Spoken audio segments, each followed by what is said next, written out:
Welcome, everyone, to Flashpoint. Glad you're with us here tonight. I'm Gene Bailey. We're in for a treat tonight. We're going to have lots to talk about in our expanded edition of Flashpoint, a full 90 minutes of what God has to say about the events. All right. I felt it important to see what God's doing. I mean, today has been a day of mayhem in a way. We've heard all sorts of things. There's been all kinds of rumors and accusations that have been out there, a lot of things that have been happening. But let's cover I don't want to dive into the news coverage, but I got to give us a basis for where we're going to start. And gentlemen, I think I want to start with the Capitol Guard. That's video number 8. It's just real quick. Watch the man in the middle. Watch the man in the middle. He's a guard. He's a policeman. Watch.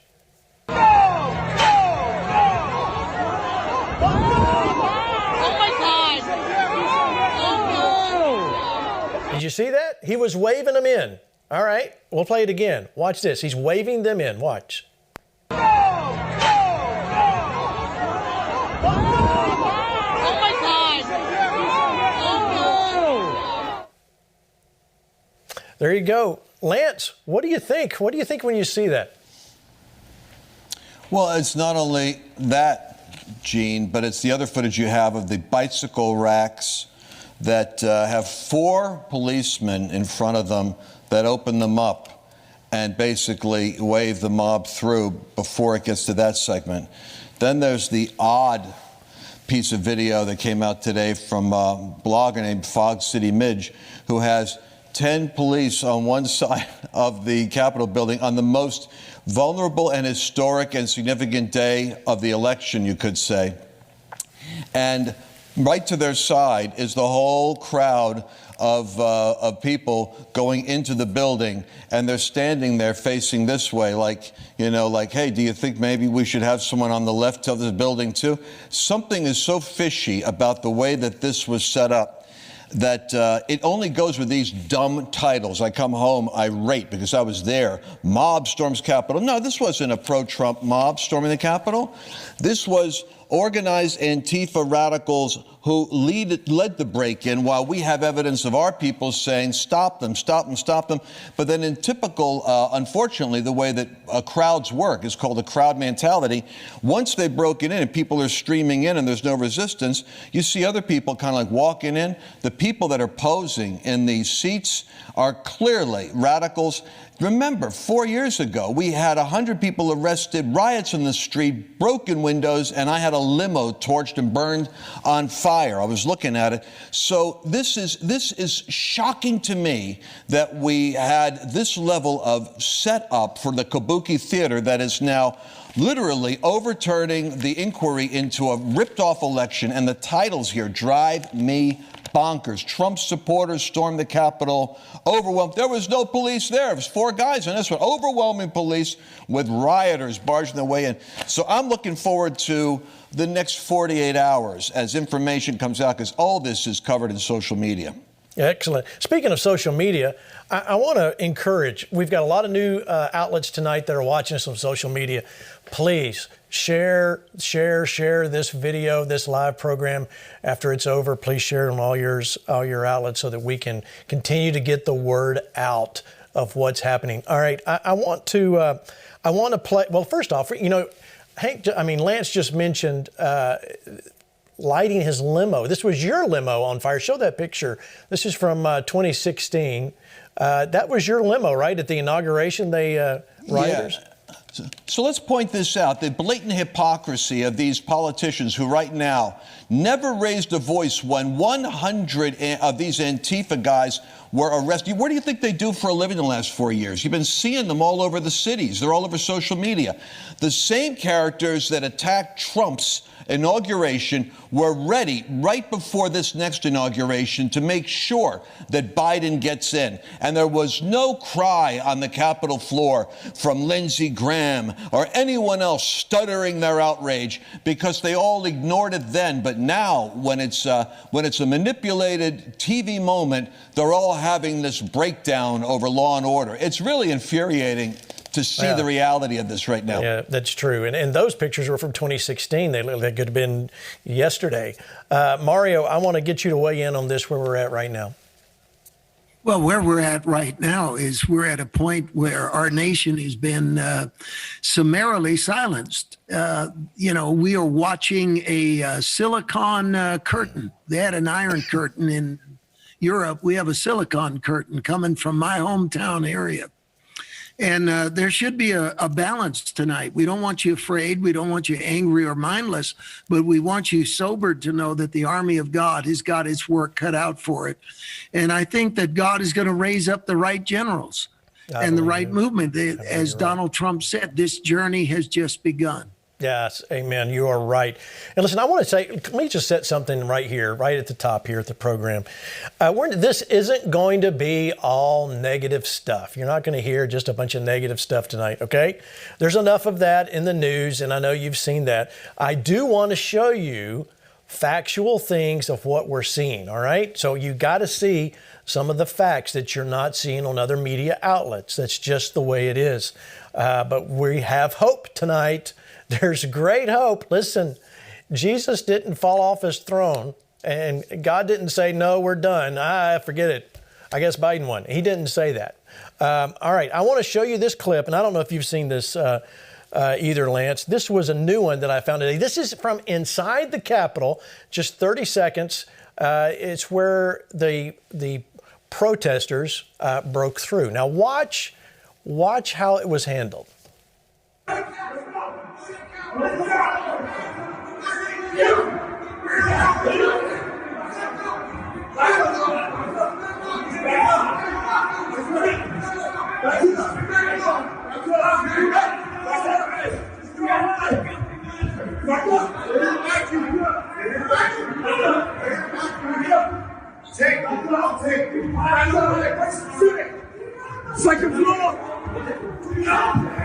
All right, now I want to go back, and guys, if you can just freeze frame Jason on that piece where they walk, because it's real easy to miss if you weren't watching it, where when they first broke through that door, which to say broke through doesn't really count, how silly that whole was, really the whole resistance was. But look what happened. Look what came through when they came through the door. Now watch. I'll talk over it. You can go ahead and play it. Just kind of scroll through it. And he's coming in. He's coming in. They're coming up. Now watch what comes over. Whoops. There it is. Stop. A photographer is conveniently poised to catch all the action. That's amazing. A protester that comes with his own photographer, Lance, that we're actually seeing an amazing, and these guys have a great PR team. They were actually able to get in the building. This, folks, this is not what has been portrayed. This is not. Lance, do you agree? I mean, I'm telling you the truth.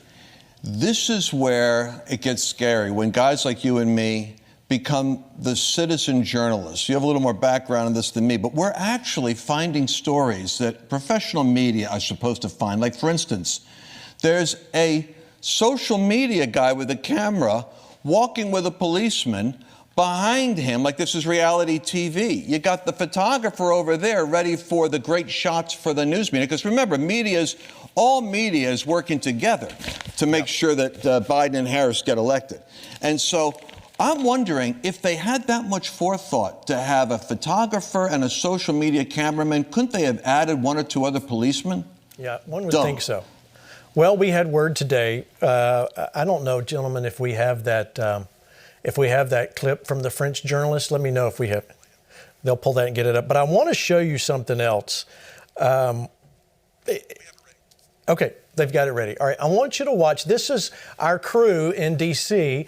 Mike Garofalo actually ran into a French journalist. I want you to hear what she had to say. Late at night or pretty early morning, like 5 a.m. I guess, or 5:30, and I was talking with this cop, and we were just like talking about everything, and I asked him, like, most of the people actually have the feeling that police didn't do enough to stop the protesters or didn't do anything. And he was like, yeah, I can actually understand why they say that when I see the pictures. And himself, he was kind of angry at like his superior, because he told me that on Wednesday morning at 10 a.m. he and his like coworkers were told to go home, which he was very surprised about, because of course Trump had not started his speech. We knew that there was going to be some huge protest on the Capitol that may or might turn violent, so he was extremely surprised. But he went home, and then he saw that the situation turned bad, and he said that he wasn't called back into work, that he did come because he felt like he had to, but that no one called him back. So yeah, so he was very surprised about that they were not like requested to be at work when such a big event was going to happen. So they were sent home. Now she's a reporter for I-24 News there in France, and the people were sent home. This is just amazing. But wait, it gets better. All right, I want to put up this tweet that actually NPR, National Public Radio, put out there. Look at that. Now, you're saying, why are you showing this? Look what's underlined. January 6, 2021 at 9:33 a.m. Eastern Time. Trump supporters storm U.S. Capitol and clash with police. Now, Lance, you were there. I was watching on television. Anything happening at 9:33 a.m.? I'm telling you, we should get those prophets on our program, because they're doing a better job than we are of predicting these things. I want you to see the level of what we're dealing with. All right, so I got one more, and then things are going to get better, I promise. You need to see this. All right, gentlemen, this is the clip. You know, I so appreciate, you talked about citizen journalists. We have had so many people, all of my ways to contact me has been blown up with videos and links, and I so appreciate it, because it's really citizen journalism at its best. I want you to watch this video.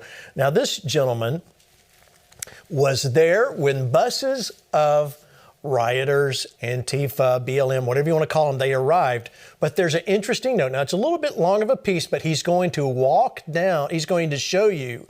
He takes a video of another video. You'll see what I mean. But there were two state trooper cars on each end of this caravan of Antifa buses. I know you think I'm crazy. Watch. Sitting up on Summit, and one marked state trooper vehicle, two black SUVs. There's three state trooper vehicles escorted, four Antifa shuttle buses right here front and center. There was actually five vehicles total. There was three up front, two in the back. They escorted right here, waited for them to get off their buses, and they had the state troopers unloaded and took their positions. Watch.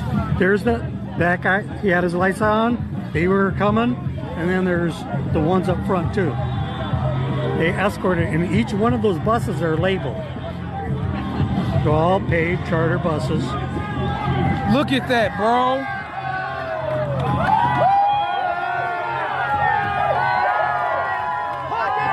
Check this out, watch. Here's the black SUVs up front, and wait till you see who leads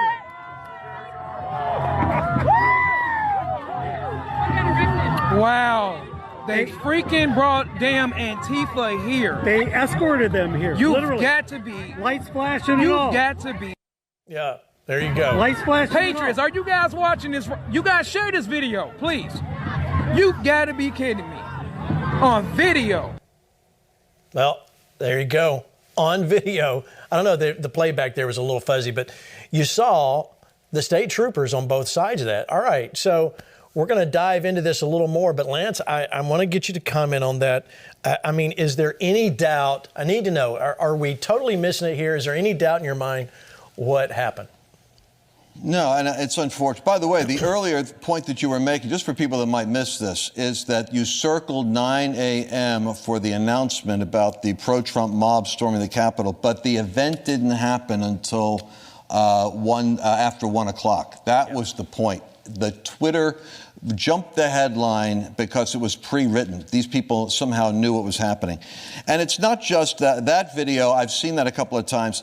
But I'm saying we've already got positive IDs on people that were inside posing. I mean, I don't know why this is so dumb. They're posing for the pictures of their storming the Bastille, but you can identify their face in Twitter feeds with their activism with BLM and Antifa and where they've already showed up in other riots and protests. So the idea that this was led and initiated by professional activists in order to make Trump's movement look this way is exactly what we endured for a whole year during the campaign. Trump would be talking and suddenly people would get up and start punching and raising a ruckus. And we're trying to figure out in the rallies, why is this happening? The same left strategy is to plant people in our movement so the media can smear us. This goes all the way back to the book of Acts, where Paul had people that were hired, lewd fellows of the baser sort, it says in King James, and they were hired in order to create riots so as to smear early apostolic Christianity with guilt by association with what was already orchestrated upheavals. And that's what's happening now. What ought to bother you, and I know we're trying to keep this upbeat, but what ought to bother us is the number of Christians that get traumatized. And like already they're all like melting down, as though they're believing the lies. This is what we say, take heed what you hear. Now you can't help but hear this if it's in your face, but take heed how you hear it. If you've got a discerning spirit, you're going to know, this is how they're setting us up. Then we have to be able to speak the truth. It has to get back to people like the president, and because they got to know what's going on. Yeah, agreed. All right, I got one more picture, then we're gonna turn this thing, okay? So just hang with me. All right, so this picture came, and we searched to see if this was actually photoshopped. It wasn't. To our best of our abilities, this was not photoshopped. So there's the guy with the Viking guy. We call him Viking guy. But the man that's taking a shot with him is Michael Voss, Nancy Pelosi's son-in-law. Now that was posted at 1:42 in the morning this morning, but it was taken obviously yesterday. So, social media, you can live and you can die by it. I'm telling you, when it comes to what gets out in social media, it's interesting. I mean, this thing, if there's anything we've seen, ladies and gentlemen, since we've gone through this, we have seen so much revealed from November 3rd. We thought we knew what was going on. We had no clue what was going on from November 3rd until yesterday and today. Just the amount of corruption. I'll just say corruption and the long fingers of China and everything else that's going in there. But here's the great news. We have a hope. We have a future. We have a hope, and we know who holds the future. Now we're not going to take the lazy way out. As people of faith, we're standing strong.